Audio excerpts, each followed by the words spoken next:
2 দিন আগে কচুটা এনে বাসায় কেটে কুটে রেখে দিয়েছিলাম, কিন্তু এটা সেটা রান্না করার কারণে আর বের করে রান্না করা হয়নি। তো আজকে হচ্ছে এটাকে বের করে নিছি, চিংড়ি মাছ দিয়ে কচু শাকগুলো ভাজি করব। কচু শাকটা সবসময় একটু ইলিশ মাছের মাথা ঠাতা দিয়ে ভাজি করলে খেতে বেশি ভালো লাগে, কিন্তু আমার বাসায় শুধু একটা লেজ আছে ইলিশ মাছের, এই জন্য সাথে একটু চিংড়ি মাছ দুইটা মিলিয়ে আর কি ভাজি করে নেব। তো শাকগুলো ধুয়ে নিছি, এরপর আমি একটু ডাউলও ধুয়ে নিলাম। আজকে সকালবেলা আব্বা চলে গেছে, আব্বা যাওয়ার পর থেকে আসলে কোনো কিছুই ভালো লাগতেছিল না, হাতে কোনো কাজকর্ম ছিল না। পুরো বাসার ভিতরে যেদিকে যাই না কেন সেদিকে কেমন যেন শূন্য শূন্য লাগতেছিল। আসলে যে কোনো মানুষই হোক না কেন, আমার আব্বা বলতে না বাসায় আপনার সাথে 2-3 দিন থাকলে, এরপরে যদি সেই মানুষটা চলে যায় তাহলে তার শূন্যতা আপনাকে 2-3 দিন অবশ্যই একটু কষ্ট দেবে। এর ভিতরে আমার ছোট ছেলেটা অনেকটা অসুস্থ, ওকে নিয়েও হচ্ছে আমরা একটু টেনশনের ভিতরে আসছিলাম। হঠাৎ করেই হচ্ছে ওর ঠান্ডাটা লেগে গেছে গতকালকের থেকে আজকে একটু বেশি, যদিও ডক্টর দেখায় আনছি, তারপরেও তেমন একটা কমতেছিল না। কেন যে হঠাৎ করে এত ঠান্ডা লাগে গেল ছেলেটার বুঝতেছি না।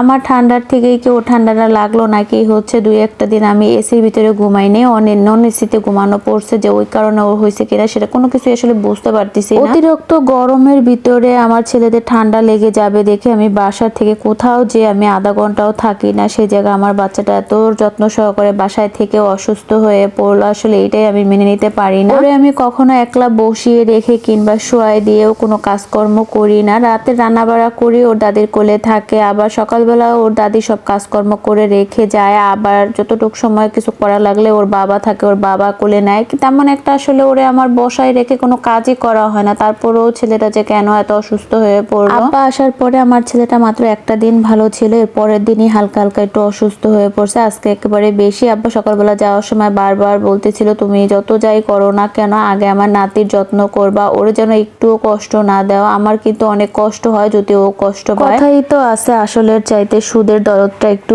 বেশি, আর তাছাড়া নানা নানুর আদরটা একটু বেশি থাকে, কারণ তারা তো দূরে থাকে, সবসময় নাতিদের চাইলেও কাছে পায় না। বিশেষ করে মেয়ের ঘরেটা, ছেলের ঘরেটা তো সবসময় কাছে থাকে, তাদেরও ভালোবাসা থাকে, কিন্তু তাদেরটা কাছে থাকে বিদায় হয়তো বা ওইটা বোঝা যায় না। কথা বলতে বলতে এদিকে আমার ডাল রান্না করা হয়ে গেছে, কচি শাকটাও হয়ে গেছে, এখন আমি হচ্ছে বাগার দিয়ে নিচ্ছিলাম। শাকটা আমি আগে থেকে একদম হলুদ লবণ কাঁচামরিচ তারপরে মাছের লেজ দিয়ে সেদ্ধ করে নিয়েছি, এরপরে পেঁয়াজ রসুন শুকনো মরিচের ভিতরে অল্প করে চিংড়ি মাছ ভেজে এর ভিতরে হচ্ছে আমি শাকটা বাগার দিয়ে নিলাম। আমার হাতের এই কচু শাক রান্না, তারপরে কচুর যে মুথা অংশটা থাকে ওই রান্নাটা নাকি অনেক মজা হয়, মূলত আমি জানি না, আমার শাশুড়ি বলে। তো যাই হোক, এদিকে আমি কচু শাকটা বাগার দিয়ে একটু লেবু দিয়ে দিয়েছি, যদিও এই কচুতে গলা চুলকায় না, তারপরও আমি একটু দেই, যদি চুলকায় বলা তো যায় না। কচু শাকটা রান্না করে এদিকে আমি এখন মাছের ডিমটা ভুনা করে নিব। এটা হচ্ছে রুই মাছের ডিম, বেশ কয়েকদিন আগে একটা রুই মাছ আনছিলাম, কিন্তু মাছটা তেমন একটা আমার বাসায় কেউ না খাওয়ার কারণে হচ্ছে আমার ননদরে দিয়ে দিছি, আর এই ডিমটুকু আমি রেখে দিছিলাম, ডিমের থেকে অর্ধেকটা দিয়ে দিছি, আর অল্প একটু ডিম আমি রেখে দিছিলাম এরকম ভাবে পেঁয়াজ মরিচ দিয়ে ভুনা করে খাওয়ার জন্য। সেটাই মূলত আজকে বেশি করে পেঁয়াজ দিয়ে ভুনা করে নিচ্ছিলাম। এই ডিমটা আপনাদের ভাইয়া খাবে, কিন্তু রুই মাছটা এত শখ করে আনছিলাম, কিন্তু আমার শাশুড়ি তো খাই নেই,